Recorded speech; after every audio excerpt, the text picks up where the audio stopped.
জয়ানন্দিনী, ঢাকা, বাংলাদেশ থেকে আমি মুর্শিদুল ইসলাম মনি। আজকে আবার চলে আসলাম আপনাদের মাঝে নতুন কিছু স্বাস্থ্য বিষয়ক এক্সারসাইজ দেখানোর জন্য।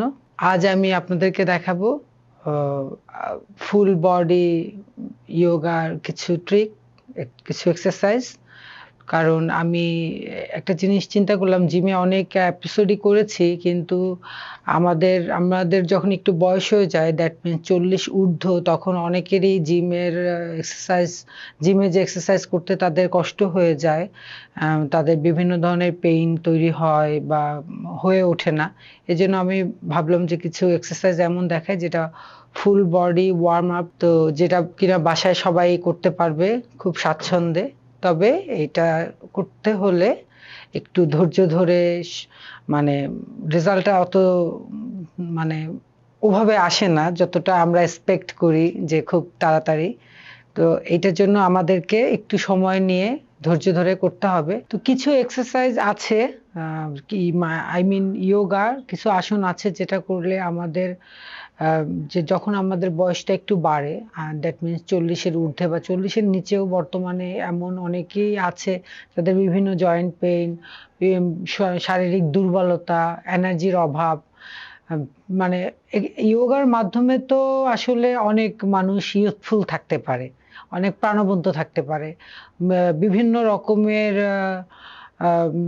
শারীরিক যে ত্রুটিগুলো থাকে বা অনেক মানে থাকে না, ডিসকমফোর্ট, ব্যথা, এইটা সেটা অনেক কিছুই, বিশেষ করে আমাদের ইন্টারনাল বডির যে সিস্টেমগুলো যোগার মাধ্যমে এটা সুন্দর হয় বা এটা রুটিনটা সুন্দরভাবে মেনটেন করা যায়।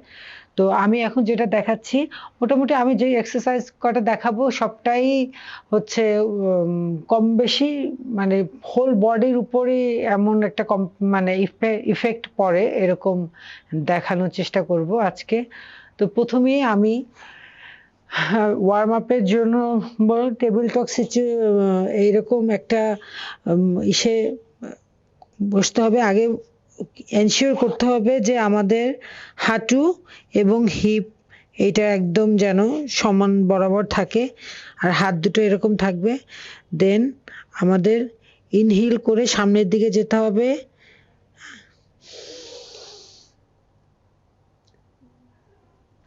এক্সহেল করে ভিতরের দিকে, পিঠটাকে একটু ভিতরের দিকে নিয়ে যেতে হবে। দ্যাট মিনস আমাদের যে নাভির এখান থেকে যে কোর মাসেলটা, এটা একটু ভিতরের দিকে নিতে হবে, একটু মানে না একটু খিচে ধরা বা একটু শক্ত করে হোল্ড করে ধরা, এরকম এরকম বেশ কয়েকবার করে করতে হবে। আর এই যখন ইনহেল করে সামনের দিকে যাব, তখন অটোমেটিক দেখবেন আপনারা ইয়ে করতে পারবেন যে এইখানে খুব সুন্দর একটা প্রেসার পড়ে, যেটা যেটা কিনা খুব রিল্যাক্স এবং খুব আরাম ফিল হয়। যার ব্যথা, যাদের স্পাইনালে ব্যথা থাকে বা অনেকে ব্যাক পেইন থাকে, তারা খুব আরাম অনুভূতি করবেন। এভাবে করে কমপক্ষে 30 বার, হ্যাঁ, এতবার তো আসলে করে দেখানো সম্ভব না, 30 বার করে করতে হবে। তাহলে যে আমাদের একদম মাথার মানে এইখান থেকে যে শুরুটা হয় আমাদের ব্যাকের একদম স্পাইনাল ইয়েটা, ওইটা যে যত রকমেরই মানে থাকে না, যে অনেকক্ষণ যাবত পড়ছে বা কাজ করতে করতে ঘাড় ধরে আসে, অনেকে ব্যাক পেইন থাকে, তো এইটা অনেক রিলিজ হবে। তারপর আমি দেখাবো সেটার জন্য জাস্ট এই যে আমাদের হাতটা হাঁটু বরাবর সমান রাখতে হবে এবং একদম সমান।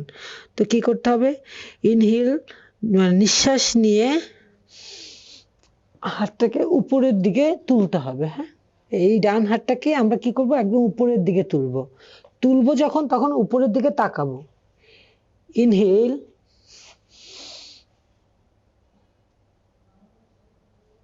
এক্সহেল করে হাতটাকে জাস্ট এই হাতের নিচ থেকে এইভাবে করে যত দূর দেওয়া যায় দিয়ে, এই যে আমাদের শোল্ডারটাকে এই ফ্লোরে বা ম্যাটে এখানে আমাদের টাচ করতে হবে।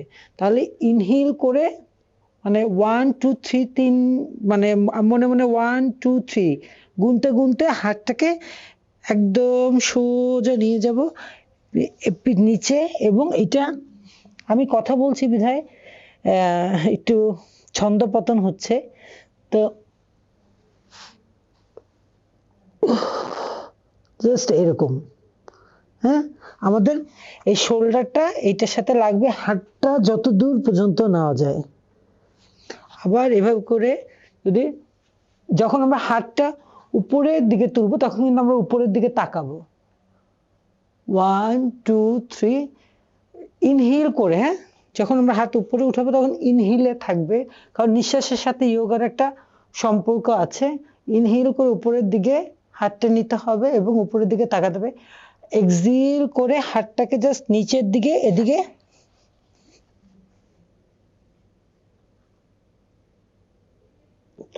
1 2 3 4 5 6 7 8 9 10।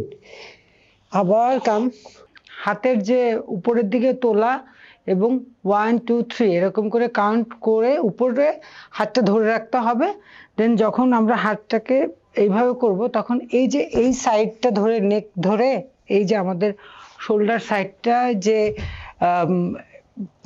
পেইন হয় না অনেক সময় হাতের, ওইটা রিলিভ হবে। এবং আমাদের যে এদিকটা এই এক্সারসাইজটা করার পরে হয় কি যে অনেকটা রিল্যাক্স লাগে, হ্যাঁ, যে একটা জড়তা চেপে মনে হয় না অনেক সময় যে আমাদের খুব কেমন ভার ভার লাগে, ওইটা থেকে অনেকটা রিলিফ পাওয়া যায়। আর 3 নম্বর এক্সারসাইজ যেটা আমি দেখাবো সেটা হলো আমাদের মেয়েদের একটা কমন সমস্যা, বিশেষ করে যাদের একটু বয়সটা, আমি বলবো যাদের একটু বয়স হয়ে গেছে, কারণ আমাদের সমস্যা তো বলতেই হবে, সমস্যা না বললে তো তার সমাধান হবে না। তো সেটা হলো অনেকে দেখা যায় একটু বয়স হলে হাঁচি কাশিতে তাদের অনেক সময় প্রস্রাব লিক করে, বা অনেকে এই কষ্টটা অনেকেই ফেস করে। তো যোগার এমন কিছু সেট আছে বা এক্সারসাইজ আছে যেটা দেখলে বা আপনারা বুঝতে পারবেন যে এটা করলে অনেক উপকার পাওয়া যায়। তো সেটা আমি দেখাবো আপনাদের। সেটা হলো জাস্ট এই আমার হাতটা যেখানে শেষ, পাটা জাস্ট এই যে গোড়ালিটা জাস্ট এই বরাবর রেখে, হ্যাঁ, যে যতটুকু উঁচু করতে পারে জাস্ট উপরের দিকে তুলে ফেলতে হবে, করে জাস্ট একটা হোল্ডিং ব্যাপার থাকে না আমাদের নিচের দিকে, এরকম করে 1 2 3 4 5 6 7 8 9 10। দেন আস্তে করে ছেড়ে দিয়ে আবার নিচে নামতে হবে। আবার দেখাচ্ছি, এরকম করে জাস্ট ধরে রাখতে হবে একটু, জাস্ট উপরের দিকে, হ্যাঁ, যে কিভাবে বুঝায় আসলে, একটু হোল্ড করা বলতে যে একটু খিচে ধরা, হ্যাঁ, নিচ থেকে 1 2 3 4 5 6 7 8 9 10 করে 10 পর্যন্ত কাউন্ট করে দেন আস্তে করে ছেড়ে দিয়ে নিচে। তো এইটা কমপক্ষে যে যতবার করতে পারে, তবে কমপক্ষে 2 সেট 3 সেট, এক এক সেটে 12 বার করে করে, এটা কোনো কষ্ট নেই। তো যারা বাটের জন্য চায় যে একটু বাটটা সুন্দর শেপে হোক, তখন তারা এই এক্সারসাইজটা করতে পারে, লাইক এভাবে শুয়ে হাতটা নিচের দিকে দিয়ে জাস্ট 1 2 3 4 5 6 7 8 9 10। এইভাবে এটা করলে হয় কি, এই যে যখন আমরা উপরের দিকে উঠি তখন এই পায়ের মাসেল আর এদিক থেকে যে প্রেসারটা হয় তাতে আমাদের এখানে বাট মাসেলের উপরে একটু প্রেসার পড়ে। তো যখন মাংসপেশির উপর প্রেসার পড়ে তখনই ওখান থেকে নতুন করে পেশি বিল্ড আপ হয়। যে অনেক অজু ধরে রাখতে পারে না, অনেকের অনেক সময় বিব্রতকর পরিস্থিতি সৃষ্টি হয়। এই এক্সারসাইজটা করলে, এই এক্সারসাইজে কোনো এইজের কোনো ব্যাপার নেই, যে কোনো বয়সে, সেটা 50, 60, 70, যে যত বয়সী হোক, যার যতটুকু ক্যাপাসিটি সেই অনুযায়ী এই এক্সারসাইজটা করতে পারে। আর এরপরে আমি দেখাবো, জাস্ট সোজা হয়ে দাঁড়ায় একটু সামনের দিকে হাঁটু ভেঙে হাতটাকে এইভাবে রেখে পাটাকে উঁচু করতে হবে এবং পাটা টোয়ের উপরে থাকবে। হ্যাঁ, পাটা টোয়ের উপরে থাকবে, হাতটা এরকম থাকবে। তো প্রথমে হচ্ছে কি আমাদের, আমরা প্ল্যাঙ্ক এরকম করে, যে হাত রেখে পাটা এরকম রেখে, হ্যাঁ, একবার পাটাকে এরকম করে সামনে পিছনে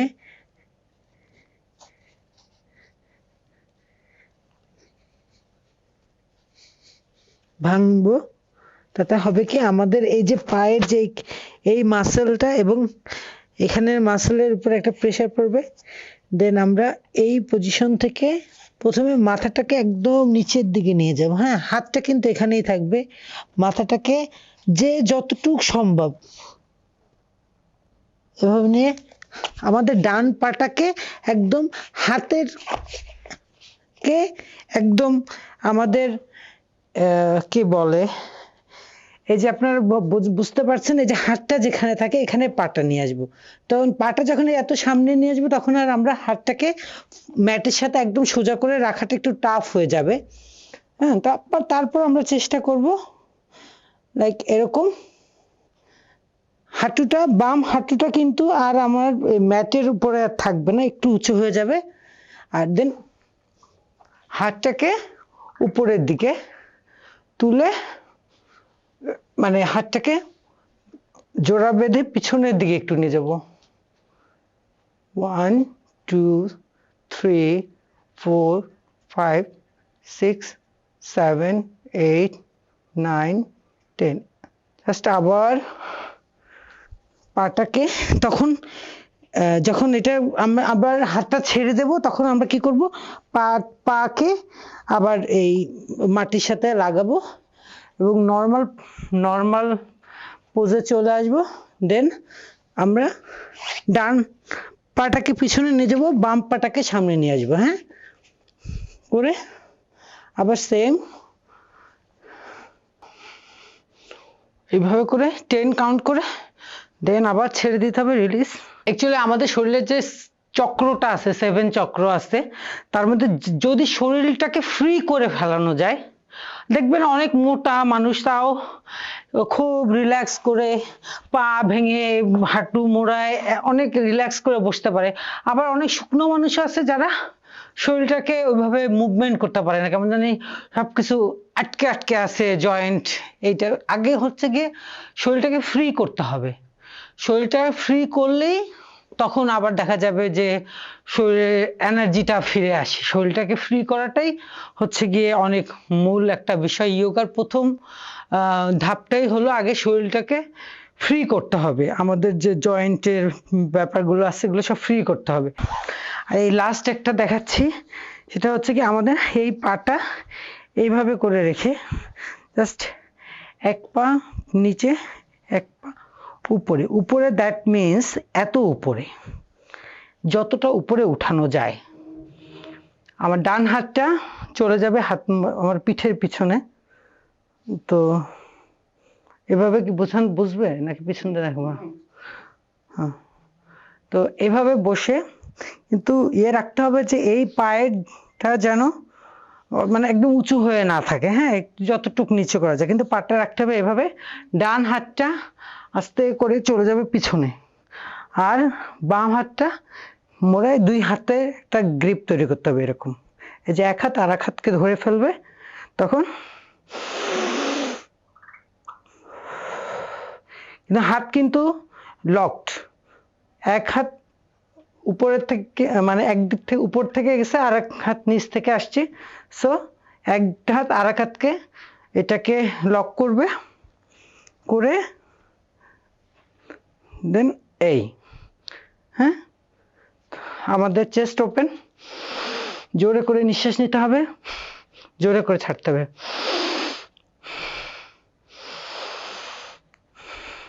ডিপ ব্রেথ যেটাকে বলে, যত জোরে নিঃশ্বাস নেওয়া যায়। হ্যাঁ, এইটা এক হলে আবার আমরা পা চেঞ্জ করব, এই পা নিচে চলে যাবে, এই পা উপরে আসবে। উপরে আসবে বলতে কিন্তু এটা ক্রস হবে, হ্যাঁ, ক্রসের মতো হবে। তখন আবার এই হাত চলে যাবে উপরে, এই হাত আবার যে পাটা নিচে থাকবে সেই হাত কিন্তু পিছনে চলে যাবে নিচে। এভাবে করে আবার এরকম একটা লক সিস্টেম হবে। আবার ব্রেথ চেস্ট ওপেন, জোরে জোরে নিঃশ্বাস নিতে হবে।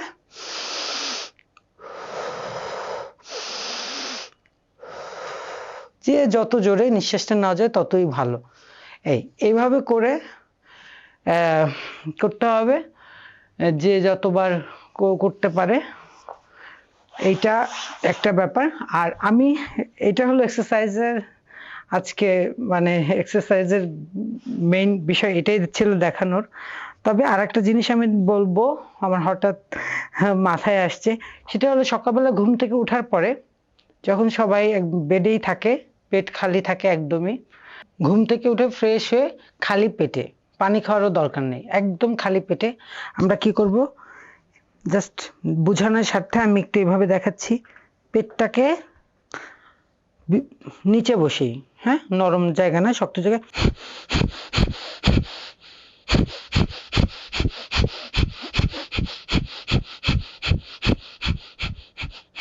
যে যত মানে জোরে করতে পারে, যত ফাস্ট করতে পারে।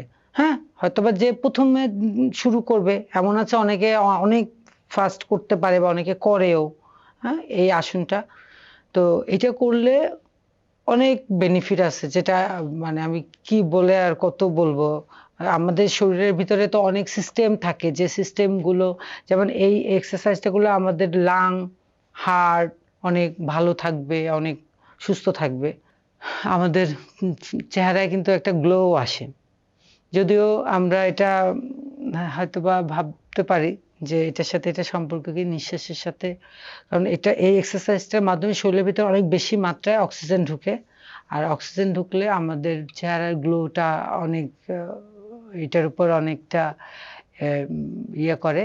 আমরা আসলে চেষ্টা করি, আমি কতটুকু দেখাতে মানে পেরেছি জানি না। আজকে আমি কোনো কিছুর উপর বেসড করে দেখাইনি যে এই বেলি ফ্যাট বা এই এক্সারসাইজ এইটার জন্য। আমি ওভারঅল দেখানোর চেষ্টা করছি যে যার যেটা ভালো লাগে, যার যেটা প্রয়োজন। তবে আমি সবাইকে রিকোয়েস্ট করব এটা, যে এই শ্বাসের এক্সারসাইজটা সকালবেলা ঘুম থেকে উঠে যেন সবাই করে। এটা করলে অনেক বেনিফিট পাওয়া যায়। যখন আপনারা করবেন তখন আপনারা বুঝতে পারবেন। সবাইকে ধন্যবাদ ধৈর্য ধরে আমার এই প্রোগ্রামটা দেখার জন্য। আবার পরবর্তী অনুষ্ঠান দেখার আমন্ত্রণ জানিয়ে আজকে এখানেই শেষ করছি। আল্লাহ হাফেজ।